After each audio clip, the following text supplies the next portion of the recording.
The exact moment a DC Superior Court judge signs your divorce decree, your health insurance through a spouse's plan does not fade out gradually. It ends that same day, with no grace period. And this applies no matter what kind of plan it was, whether it is an employer plan, DC government, or federal. This explainer covers the exact deadlines and options a DC resident has to avoid a coverage gap after divorce. Okay, let's dive into this. The moment my DC divorce decree is signed, do I lose my spouse's health insurance immediately with no grace period at all? The answer is yes. Your legal status as a family member terminates at midnight on the exact date your divorce becomes final. Section 1. Immediate loss of coverage.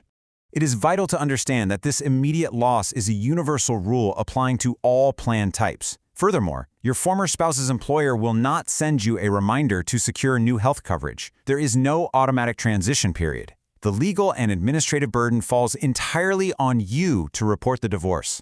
This brings us to a crucial question. What is the deadline to act, and what happens to me if I miss it? This is the most critical timeline factor that dictates every single post-divorce option you have available. Section 2. The 60-day deadline. 60. That is the exact number of days you have. This is a strict legal time frame you simply cannot afford to overlook. Every major path to new coverage runs on this exact same 60-day clock starting from the date of the decree. Missing this deadline closes the door permanently, and there are absolutely no extensions granted. With that clock ticking, we need to address your primary financial concern. What are my actual options, and what does each one cost per month? Section 3. Options and monthly costs.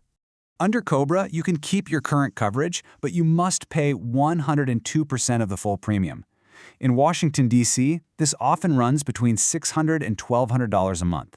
By contrast, DC HealthLink marketplace plans typically cost 50 to 70% less than COBRA for comparable coverage.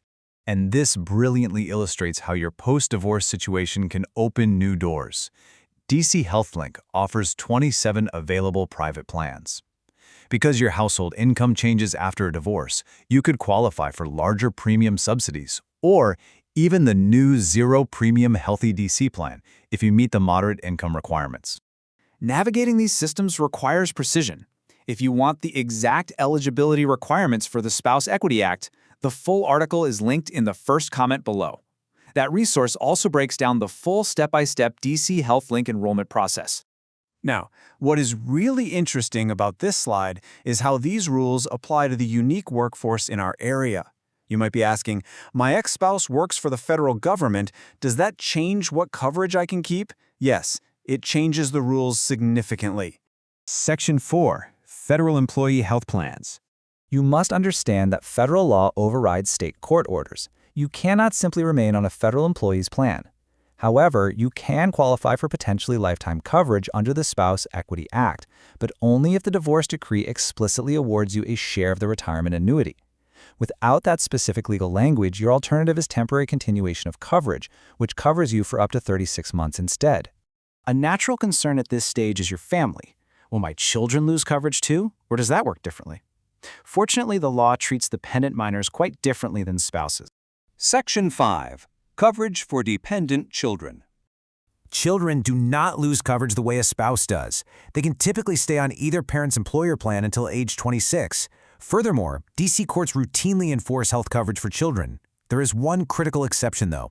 If you have been covering a spouse's children from a previous relationship, those stepchildren will usually lose their eligibility and need new coverage once the decree is final. Returning to your own coverage, you face a final strategic decision before that 60-day window closes. Between COBRA and DC HealthLink, which one actually makes sense for someone in my position? Section 6. COBRA versus DC HealthLink. So the crucial point is understanding the trade-offs. COBRA allows you to keep the exact same doctors and network without disruption, making it an excellent short-term bridge if you are currently mid-treatment. The disadvantage is the high monthly cost.